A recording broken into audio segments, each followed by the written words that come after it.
Yes, this is the reality that I got maximum marks in my school in English. मुझे मिले थे 89 out of 100 in 2017 in UP board, जो अगर उस साल के हिसाब से भी लगा लेते तो सीबीएसई में एटलीस्ट 95 हो जाते।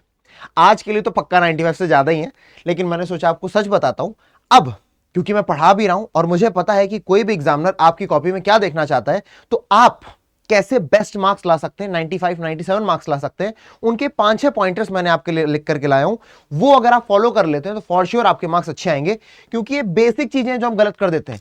पेपर प्रेजेंटेशन के बारे में बिल्कुल आइडिया ना होना, आंसर नंबर लिखना है इंस्टेड ऑफ क्वेश्चन नंबर लिखने के, दोनों तरफ लाइन खींच करके रखनी है। जब आपने आंसर लिख लिया तो 1-2 लाइन छोड़नी है, ये नहीं कि आप एकदम बांध बांध करके लिख रहे हो। आपको कोशिश ये करनी है कि आपने जो कॉपी लिखी है वो जब कोई देखे तो उसको अपीलिंग लगे, उसे देख करके दर्द ना हो कि यार ये क्या आ गया मेरी आंखों के सामने, क्योंकि फिर नंबर कटना तय हो जाता है। दूसरी बात, highlighted keywords and important points, जो हेल्प करता है हमारे कॉपी चेकर को कि वो मेन पॉइंट देख करके मैं आंसर में नंबर देख करके आगे बढ़ जाए, क्योंकि उसे भी आपकी कॉपी को पूरा पढ़ने का कोई शौक नहीं है। ये बात आप मान करके चलिए, उनको इतनी सारी कॉपीज मिली हुई हैं। तो कीवर्ड्स और इंपॉर्टेंट पॉइंट्स को हाईलाइट करो ताकि उनका जो ध्यान है वहीं पर जाए, और अगर छोटी मोटी गलती भी हो तो वो उनकी आंखों से बच जाए। साथ के साथ फॉलो करना है वर्ड लिमिट को। मैंने वर्ड लिमिट को फॉलो किया था, कहीं पर भी मैं एक्स्ट्रा तो लिखता ही नहीं था, कम लिख देता था, पर ज्यादा तो कभी नहीं लिखता था। वो तो मुझे लगता था वेस्ट ऑफ टाइम है, पहले ही इंग्लिश का पेपर इतना लेंदी होता है, अब उसमें मैं और बढ़ा करके लिखूं, नहीं हो सकता उसमें। Maintain good hand writing. अब गुड हैंड राइटिंग, मेरी राइटिंग चलो अच्छी थी, लेकिन अगर आपकी राइटिंग अच्छी भी नहीं है तो एटलीस्ट सिमेट्रिकल रखिए। ऐसा नहीं कि पहले सीधा सीधा लिख रहे थे, फिर तिरछा तिरछा लिखने लगे, फिर टेढ़ा टेढ़ा लिखने लगे, ऐसा मत करिए। आप शुरुआत से लेकर अंत तक सेम हैंडराइटिंग को नहीं ले जा सकते, ये बात मुझे पता है, लेकिन अपनी हैंडराइटिंग की जो सिमेट्री है वो मत खराब करिए। एकदम से आप चिपका चिपका के लिख रहे थे, फिर आपने खोल के लिखना शुरू कर दिया है ना, दूर दूर लिखना शुरू कर दिया। एक प्रॉपर स्पेसिंग दीजिए, जितनी देनी चाहिए वो आपके लिए सही होगी, बस वो लेजिबल होनी चाहिए, पढ़ने में आनी चाहिए। क्योंकि मेंस की आंसर राइटिंग जो लोग करते हैं यूपीएससी में, उनकी भी राइटिंग बहुत खराब होती है, क्योंकि उन्हें जल्दी लिखना पड़ता है, पर उनको मार्क्स मिलते हैं, वो आईएएस ऑफिसर बनते हैं, आईपीएस ऑफिसर्स बनते हैं। ठीक है, तो लेजिबल होनी चाहिए। अवॉइड करना है ग्रामेटिकल और स्पेलिंग मिस्टेक्स को।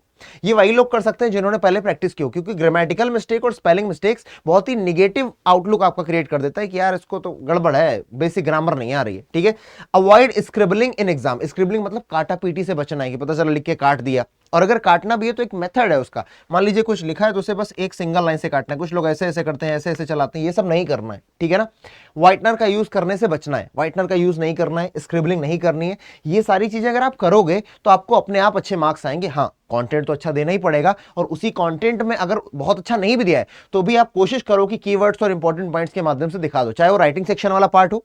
आपको जो जो पॉइंटर्स दे रखा है क्वेश्चन में उसको हाईलाइट करो। ठीक है ना, वो भी हाईलाइट करने से ये फर्क पड़ जाता है कि चलो कुछ तो हाईलाइट कर रहा है। आपको अल्टीमेटली एक जादूगर की तरीके उधर ध्यान लेकर के जाना है जिधर आप एग्जामिनर का ध्यान लेकर के जाना चाहते हो। अगर आप ये करने में सक्षम हो जाते हो तो फॉर श्योर आपके मार्क्स अच्छे ही आते हैं। All the very best. और हाँ, आप लोगों के लिए सेशन लगा रखा है मैंने, जिसमें मैं आपको पूरी तरीके से चीजें कवर करवा रहा हूं। सुबह 4 बजे आपको देखने को मिलेगा ह्यूमैनिटीज 24/7 पर। ये 4 बजे का सेशन है जो मैं लगभग 3:45 3:50 के आसपास स्टार्ट कर दूंगा, और ये लगभग 90 मिनट्स का सेशन है जिसमें आपको विस्टास, फ्लेमिंगो को फ्लो चार्ट और माइंड मैप के द्वारा मैं कवर करवाऊंगा। राइटिंग सेक्शन के मैं फॉर्मेट्स बताऊंगा और एक एक एग्जांपल हर एक का दिखाऊंगा, और जो रीडिंग सेक्शन है उसका मैं सिर्फ और सिर्फ तरीका आपको बताऊंगा कि आप कैसे अटेम्प्ट करोगे। ये सारी चीजें मैं आपको एक सेशन में कवर करने वाला हूं, जिससे आप अपने एग्जाम में जाओगे इस माइंडसेट के साथ कि यार मैं एग्जाम को अच्छा कर सकता हूं।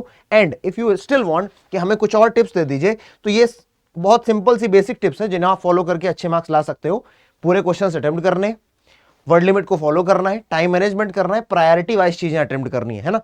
पहले सेक्शन सी करो क्योंकि वो 40 मार्क्स का है, उसके बाद सेक्शन बी करो क्योंकि वो 18 मार्क्स का है, एंड देन 22। सेक्शन सी सबसे ज्यादा मार्क्स का है और सबसे कम टाइम में हो जाएगा।